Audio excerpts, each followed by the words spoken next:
What's good, YouTube? It's your boy Kdrip, and I'm back with another reaction video. Hey, I'm still sick. So I don't want y'all to catch COVID. So I'm putting on my mask today, man. I'm masking up today. Hey, my wick's coming in about 2-3 more weeks. But man, I don't want y'all to catch COVID, but for today, guys, we're gonna be reacting to 2 disturbing McDonald's horror stories anime. Oh my God. Hey, I'm sick right now, so that's why my brain not working like that. Y'all know what I mean.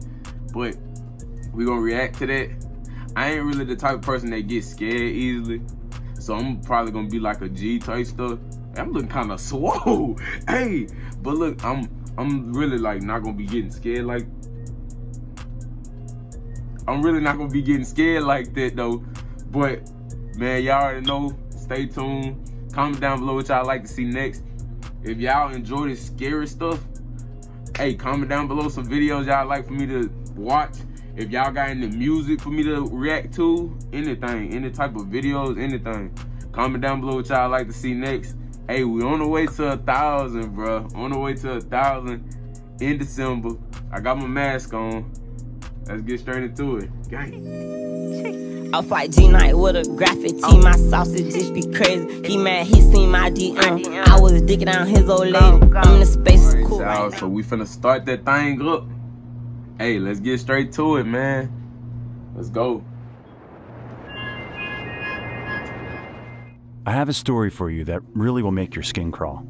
It's a story about what happened to me a couple of years ago when a problematic employee started acting up. I was working at McDonald's at the time. I was a manager for some years now, and I knew how to do my job extremely well.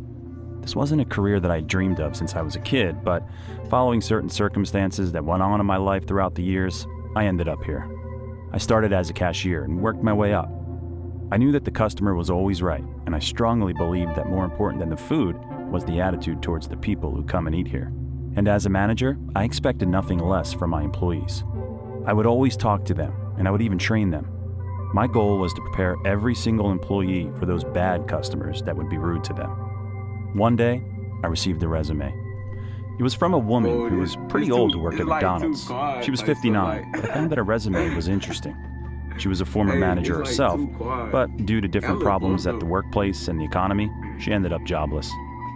I decided to give her a chance and called her in for a second interview. Everything went well. She was nice, smart, and as I could tell, she was really eager to learn something new.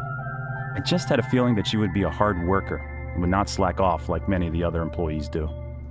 I gave her a chance, and the next day she came in for work, early I might add. I was already there because I would always arrive ahead of time, but I was surprised when I saw her 2 hours early. Because we had some time to spare, I trained her and managed to give some insights about what was going on there. She seemed to be picking it up really well.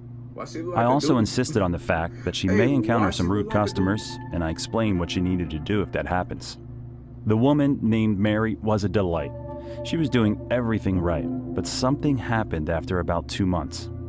We started to get complaints about a certain employee. We didn't receive any before, and as I began reading the written complaints from the suggestion box, I could see that absolutely all of them were about Mary. I couldn't believe it. She was so nice and helpful. I wondered what could have happened. But as I continued to read on, I could see that all of the complaints were the same. The woman was being rude to any customer who didn't eat their entire meal. One person also wrote that they left a couple of fries on the tray, and when Mary saw them, she lost it.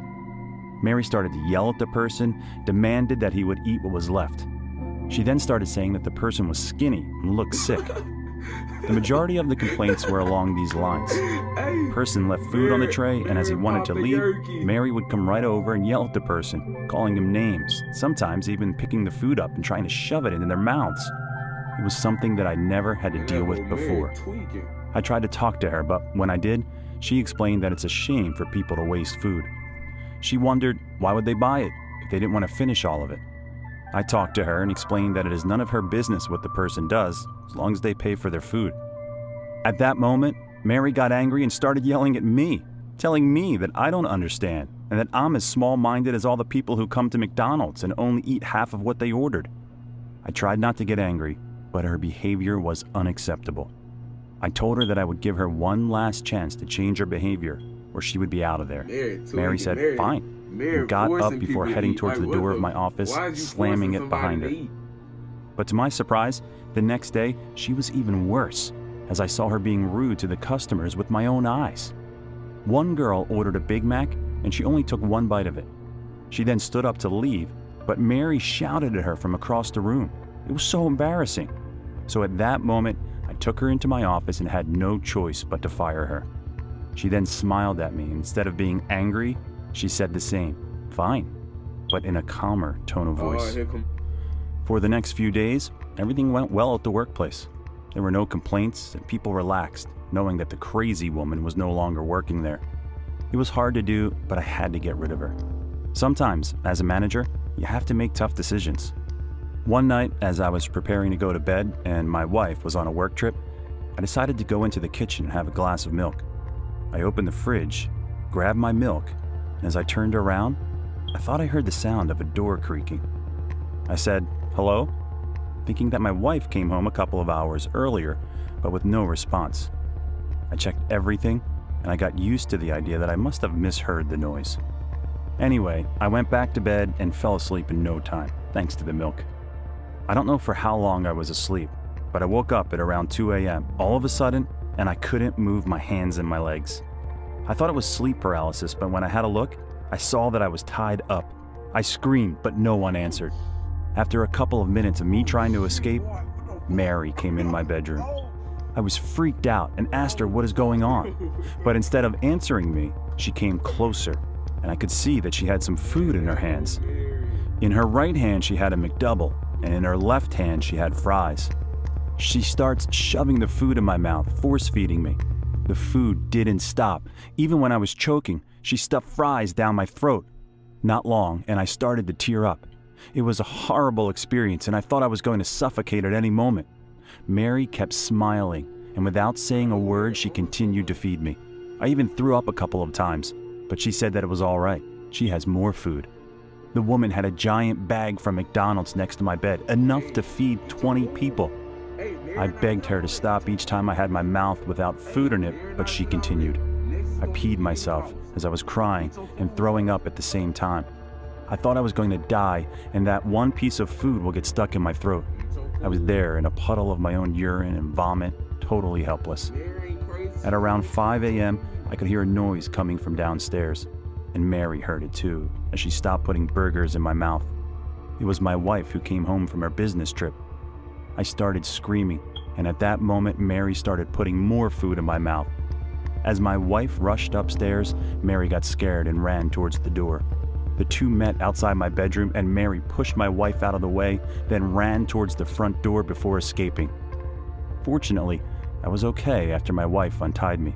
We called the cops and gave them all of Mary's details, but to this day, the police hasn't been able to find her. Hey, bet. Hey, I'm gonna have to start a series like this. Send some scary videos, bro. I'm gonna have to start a series. I like Mary. Hey, I like Mary. I like to eat. I like Mary. Hey, I like to eat. I like Mary. So, I ain't really get scared like that because I'm not really a person that gets scared. You hear me? Like, I go, you know what I'm saying? I smile when it's dark. Hey, I smile when it's dark. You hear me? So, I'm not really a person that really gets scared. It's like with scary stories and stuff. But man, comment down below what y'all like for me to watch next. Man, hey, roll to 1K. Hey, bangers all the way. Bangers all the way. Kdrip out.